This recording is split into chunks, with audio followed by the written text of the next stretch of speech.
week on Quality Digest Live, we help you get over your fear of decision making. Right. Plus, quality assurance in the NFL. The NFL. That's right. That and more when we come back.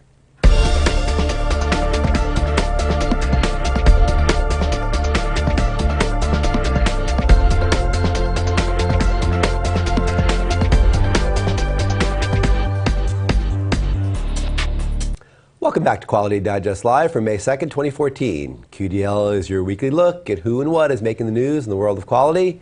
I'm Mike Richmond, publisher of Quality Digest. And Dirk, before you introduce yourself, introduce yourself, Dirk. Go ahead.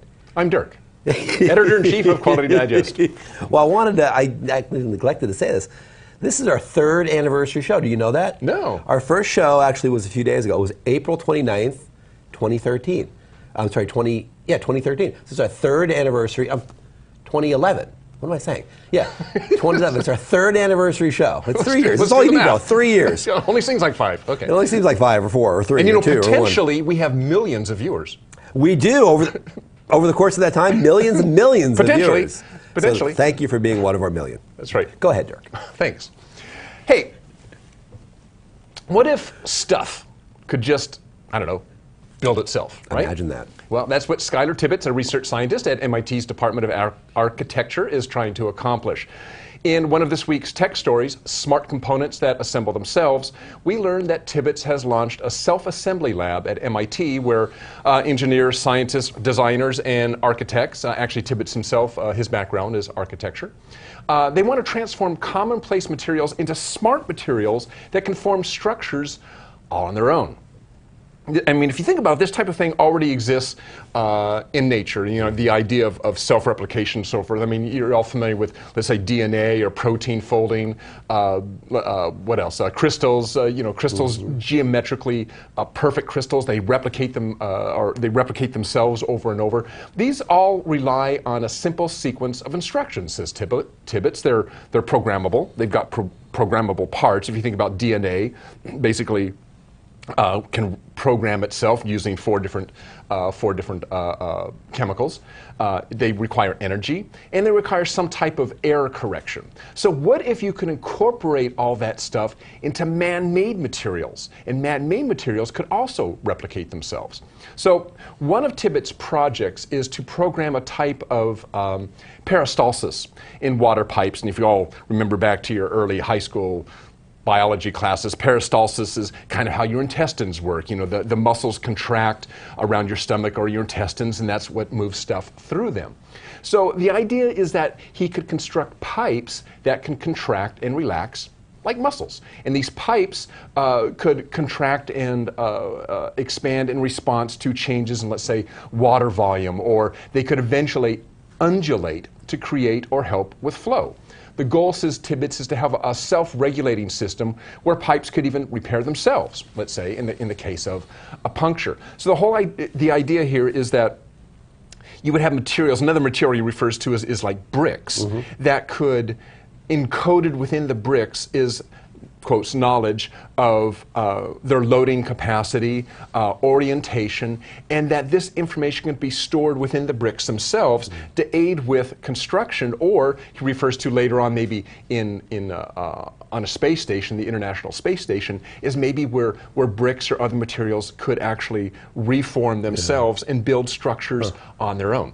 Well, with this, I mean, I'm just throwing this at you, would this kind of tie in with maybe the Internet of Things concept, where the data that would be accessible through these bricks or whatever they are would also be accessible through the Internet, essentially be able to be accessed that way? He doesn't talk about that, but if you think about some of the smarts, so maybe the smarts, I'm just extrapolating from what he's saying here, maybe the smarts isn't necessarily always contained within the material, but the material has access to data from outside itself to help in orienting itself or in building itself. So that's actually maybe a continuation of that same thought. Yeah, I would imagine it would make sense, because I mean, essentially these things are data repositories, and they could both be a repository and an accessor of data. Right. If that information is built into the system itself. Right. But I think more specifically what he is talking about here is that it's self-contained. The material itself knows how to change based on based on different conditions that it's exposed to. Yeah. So it's pretty interesting. Interesting stuff. Yep. All right, cool. Thanks, Dirk. All right, well, another story that caught our eye this week came to us from Larry Goldman, titled Ways and Means. It ran in Tuesday's issue of Quality Digest Daily, and you see it right there with a great little picture of Larry. Of course, this is a play on words, as the Waze here is spelled W-A-Z-E. Waze builds itself as the world's largest community-based traffic and navigation app. It provides traffic conditions, advice on routes, weather alerts, accident reports, and more, all sourced from fellow users in real time. And you can kind of see a screenshot right there of Waze in action. As Goldman reports, and as our own Christine Bamert confirms, it's a terrifically useful little app, and it's got some neat gameplay features too, wherein you can get points for participating, and we all love that, and that only just psychologically just drives the use of things like this, apps like this, where you can kind of play a game and get points and for participating, all that kind of stuff. And I should say, this is a turn-by-turn navigation app, kind of like navigation in your Droid or on your iPad. Or a Garmin or whatever it may be. Exactly. It's the same kind of technology, but it's a lot more. I mean, that's really the point, is it's not just that. It builds off the edifice of that, and it's a lot more. Waze is an example of a practical, consumer-oriented use of crowdsourced information technology. Again, connected in real time. We've seen this in our industry for a while now, and if you think maybe about enterprise quality management systems, and they allow disparate users to simultaneously access large amounts of data on a process as it's running. Those users may be on different continents as this is occurring, and naturally that offers some really interesting benefits, I think, for quality control, quality assurance, and supply chain management in today's global economy. So what we're saying is we've seen this already. This idea that you're going to crowdsource information, you're going to be able to access information together collaboratively in real time, and maybe look at a process as it's running. Now, let's consider this idea from a different yet very related perspective. Another article that appeared in Tuesday's issue of Quality Digest Daily was entitled, "Yes, You Can NASA That." And it came to us from Tom Kadala. Tom's written for us many times in the past, so always has an interesting perspective. He's playing off a, let's Google that. Let's Google that, sure. NASA that. And that's exactly what he's talking about. Now, in Goldman's piece, Waze is the answer to a relatively simple yet eternally vexing problem. How do I get from point A to point B in the most efficient manner, right? Kadala's piece also is about seeking answers, but the problems are anything but simple. How can humans better deal with the hostile environments of outer space? And instead of a new app, the answers here are being sponsored by one of the best known brands in the modern scientific age, the National Aeronautics and Space Administration, NASA. You can see NASA's logo right back there. Yeah.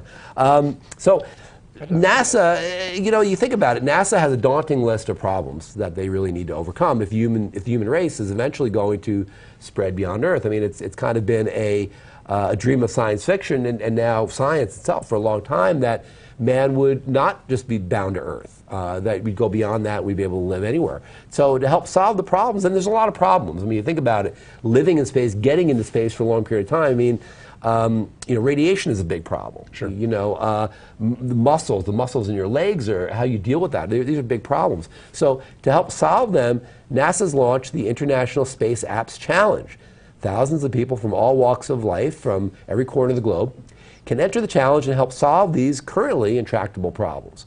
The goal is to eventually assemble all of those ideas into a sortable and searchable database, kind of like a Google, as you said. Let's NASA that, let's Google that, for space exploration. Now, going back to the Waze story, the connection between those two stories is the power of modern communications technology. There's a clear confluence of trends here that I thought was interesting. First one really is crowdsourcing. This is kind of the very democratic means of finding solutions to problems, and the power of the internet really makes it possible, where you can get a lot of people together and can help solve a problem. But the flip side of that is, does it maybe lead to groupthink? Do you have an issue where, sure, everybody's weighing in on it, but is there a psychological imperative, is there a psychological push to want to follow the crowd, to want to get along, and maybe respond in a way that's going to align with what other people are saying already? That's kind of an issue with that. Another one here is gamification. People attack problems with great creative energy when there's a game or a challenge involved, and Waze does that with their point system, and the NASA International Space App Challenge demonstrates that as well.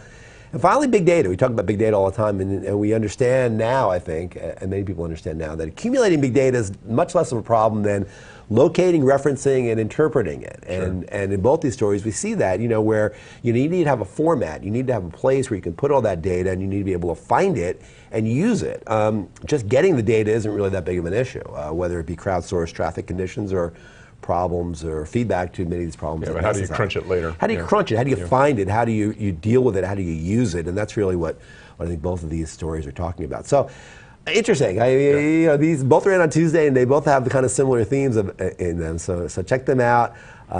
For more information on them, you can find them right below the player page, right down there, along with all the other stories that Dirk and I are going to be covering on today's show. That's right. So, decision making. Yes.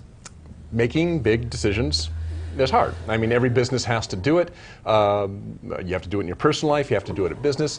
And the thing is, the more important the decision with the potentially negative consequences on the line, the harder it is to make that choice. And that's the topic of Mike Figliolo's article, Overcoming Your Decision-Making Fears. And I love this quote from the article. I think it really sets up the topic. If we can put that quote up on the screen there real quick.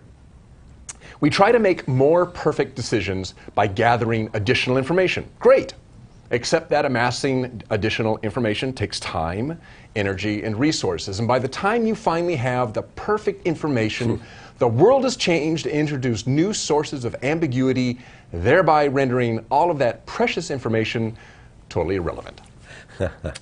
And that is the problem. We call it, analysis paralysis, right? And it's the same thing. It's the same idea. You collect information for so long that things change before you even made a decision. So ambiguity is the issue here. You make a decision, and well, it could go this way, or maybe it could go that way. Gee, what do I do? I don't know.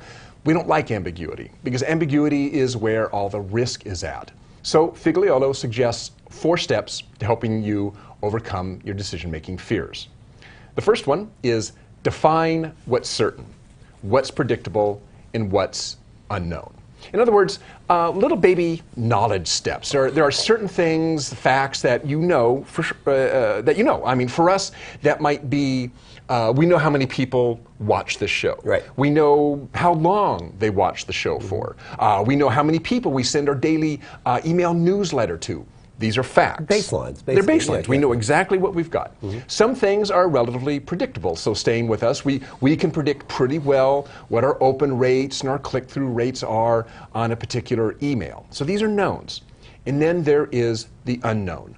What happens if we decide to launch a new product for our readers or some new means of advertising for our advertiser? You know, it's going to be new, it's going to cost money. Will it work? Will readers or users watch it? Will it be good for the advertisers? You don't really know. So there is a risk. And the idea here, says Figliolo, is that once you've separated the wheat from the chaff, separate the unknown from the known, you understand where the risk element is at, the amount of risk you're assuming. And you can put measurement and mitigation plans in place. So in other words, you're just kind of, don't be overwhelmed by this enormity of this thing you're going to do. It's like, wait a minute, it's not all unknown. There's only parts of it that are unknown. Address those. Second item. Break big decisions into smaller ones. Once again, we're talking baby steps, or maybe a better way to put it might be intermediate steps. Figliolo has a good example. Let's say you have to hire someone to fill a critical role in your company. The longer you wait, the more that job goes and that work goes undone, and the greater the chances that you're going to miss out on key talent. So find a good candidate and hire her as a consultant for a few months, for example.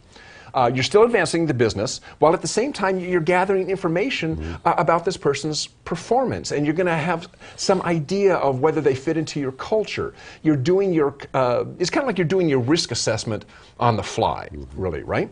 With very little investment. So again, you're kind of backing into the decision. You don't have to make it all at once sometimes. Sometimes you do, but a lot of times you can kind of ease your way into it. Okay, item number 3.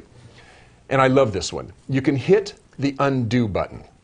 There is no project decision too big that you can't say, oops.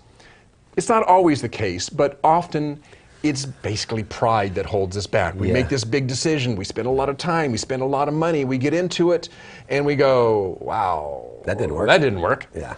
Pull the cord. Stop the train. Learn from your mistake and move on. I mean, as Figlio says, you might feel dumb for having made the wrong call, but it's better than looking like a colossal idiot for continuing down the wrong path. I think everybody falls into this. I mean, there's a lot on the line. You've maybe promoted this idea, or this person, or this person. Yeah. And now it's fallen through, and it's like now you got to eat crow and Yeah. say, "Oh man, I know we spent a lot of time and resources, but we can't go down this road." And that takes a lot of guts to do that. To say, "Okay, guys, sorry, let's pull the plug on this." Okay, fourth and finally, balance risk with speed. There's always a trade-off between speed and risk, says Figlio. If you go too fast, you won't collect enough information to make an informed decision. Too slow, and as Figlio said at the beginning, you allow too much time to pass and thus more ambiguity and more risk. So be deliberate in your decision-making process and understand these trade-offs, and you'll be able to make much better decisions faster, and doing so with less fear of being wrong. So common sense, I think, really, I mean, there's nothing new to all this, but we forget about these simple things all the time. I don't think he said anything here that we don't already know. There's like a light bulb going off for people. Sure. But I think in the heat of the decision-making process, we can bog down, particularly, I might add, engineers. We can analyze ourselves into complete inactivity. And there's lots of engineering jokes that go along with this, but I mean, it's kind of like, as an engineer, you're looking at the problem. Well, if we do this, well, then you start looking way down the line. You're like, well, okay, well then this might occur. So how am I going to mitigate that? And you start doing all these what ifs, and you do so many what ifs and are planning so many mitigation strategies that you never even get off the drawing board. You know, and what he's saying is you can't do that. At some point, you've got to say, okay, off we go. Let's do it. Well, you know what I love about Mike, and he's been a columnist now for us for a little bit of time. One of our newer columnists, but we've been featuring him for a little while. And if my memory serves, he's a military guy. He's got a background in the military, so. And you know, he brings that decision making authority to his writing, where you know, when you're in the military, you know, you need to make decisions. You can't just say, you know, let me think about it. Yeah, you know, if you're in a situation where you know there's guys over there and gals over there, and your guys and gals are over here. I mean, you can't just say, well, let me think about this, and you need to make a decision, and you need to go forward, or you need to go back, and you can't just sit where you're at many times. And I think that the urgency that comes with having a military training and a military background is a good one, I think, to think about for quality assurance, because, like you say, the engineering mindset many times is to look at all the range of possibilities. You know, you do SWOT analysis, and you can spend a lot of time looking at your strengths, your weaknesses, your opportunities, and your threats, and you can say, oh my gosh, you know, we have to think about all this, and we have to think it through before we do anything. Well, by the way, we've talked about this on the show. Hire a vet. Yeah. And it's funny, this is kind of this weird off-the-wall thing I thought about, but it's true. I mean, this is one of the things that's talked about a lot, is people from the military, particularly, and let's make a plug, hire a vet. I've said it twice now. These guys are coming home. They've got leadership skills. They've got group skills. They've got team skills. That's all part of what you get from the military. And a lot of times it's something that's really lacking in a company. A lot of times bringing in an ex-military person is really a huge asset for your company. So. Yeah, and we just saw was it ASQ who just hired a general, I believe, to be their new CEO. Oh, was it? Okay. I believe so. Right. Maybe I'm wrong. Sorry if I'm wrong on that, but I believe we just covered. But that. It's a good idea. Yeah, well, no, hire a general. It's you know, I mean, you know, you're used to doing that. Yeah. You know, in the military, you're trained to do that. You know, you're trained to follow orders and make decisions, and you have to. Like you say, the paralysis by analysis thing is a real thing. It's not just something that's made up. It's not just a cool little statement.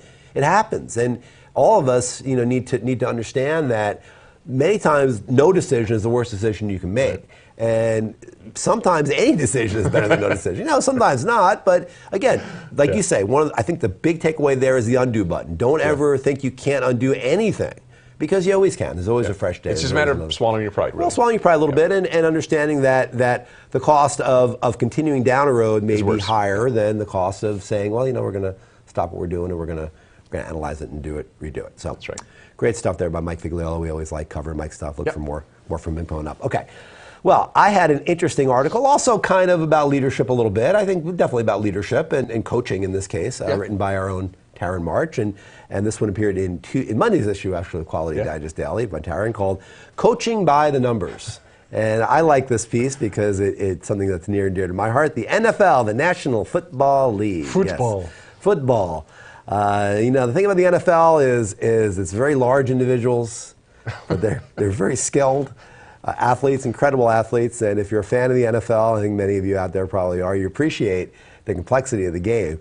Taryn, she explains in the article, is not necessarily a big fan of football. She said she's always kind of looked at it as these big blocks of humanity and against a green background and never really understood what was going on. But in this case, she found this story which talked about quality control within the NFL and these quality control coaches, coordinators, who are getting jobs with I think most NFL franchises these days have a quality control professional on their a quality control position on their coaching staffs, and she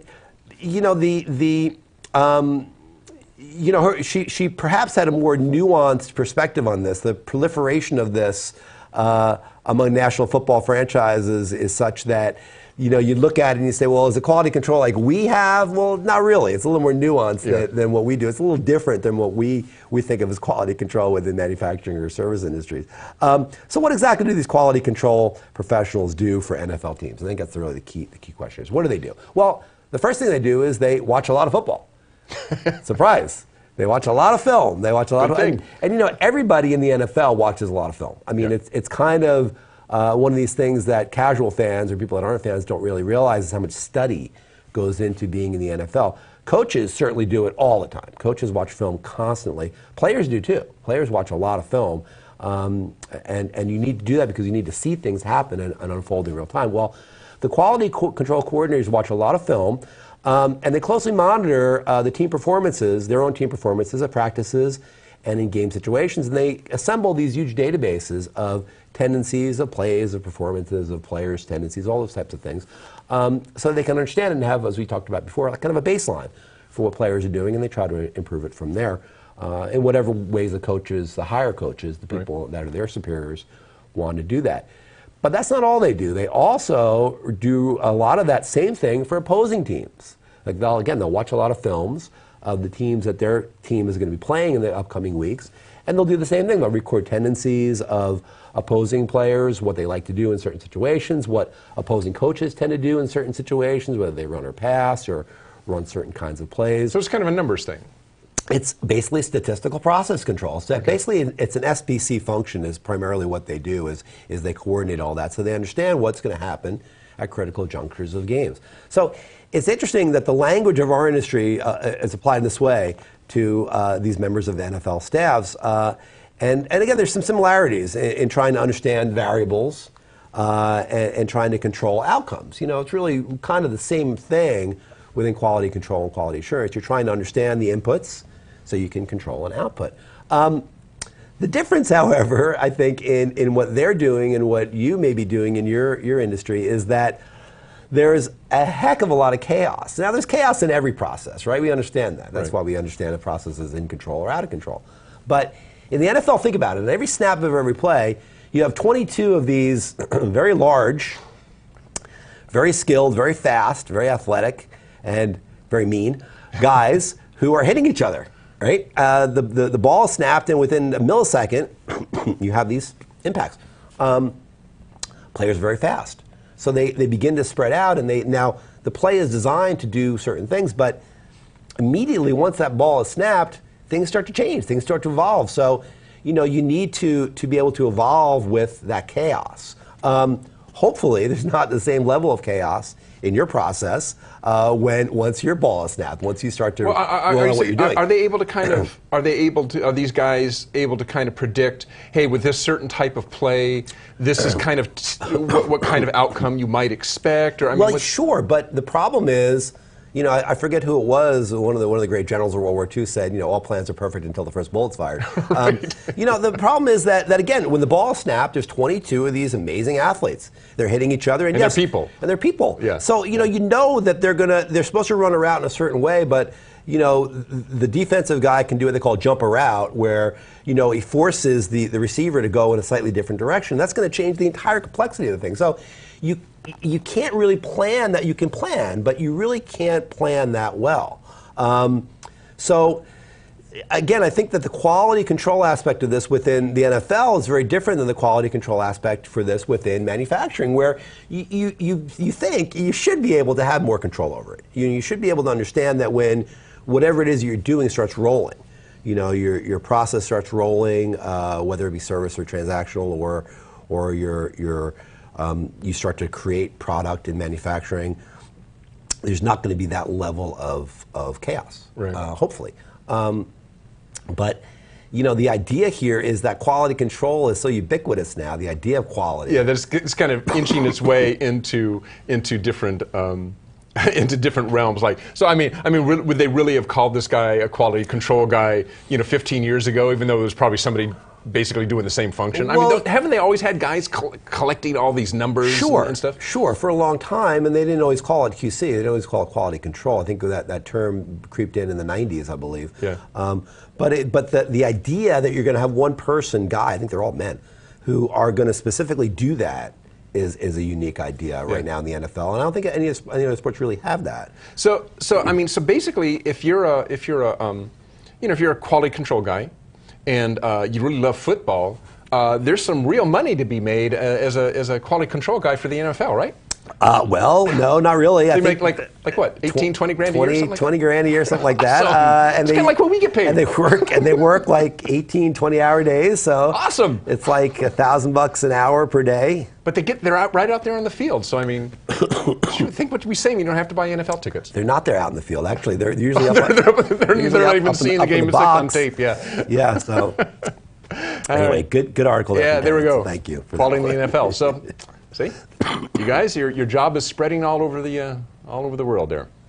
Right, hey, we had a what I think is a pretty funny tweet of the week. This one from George Will. The future has a way of arriving unannounced. There you go. That's your tweet of the week. Interesting thoughts from George Will. What do we got coming up? We got a couple interesting stories brewing next week, I believe. We do. Next week we have one from Ryan Day is writing a tale for us, and I have an interesting one. One on laser sintering. For those of you who follow 3D printing. Very interesting one next week. Kind of a techie story from a company. It's kind of company centric, but it does really give you an idea of what's going on with 3D printing in metal or laser sintering, and just how precise it's getting, and just the incredible the incredible things that they can make now 3D printing in metal. Titanium, aluminum, so forth, and actually fairly large volumes. I think a picture we have in this particular one is a gearbox. So if you like the techie stuff in 3D printing, that's an article coming up next week. That's right, in QDD. So that's our show. Thank you all for joining us. We're going to see you next week here with QDD, and next Friday with another QDL. So check that out. So have a great weekend. We'll see you later. Bye.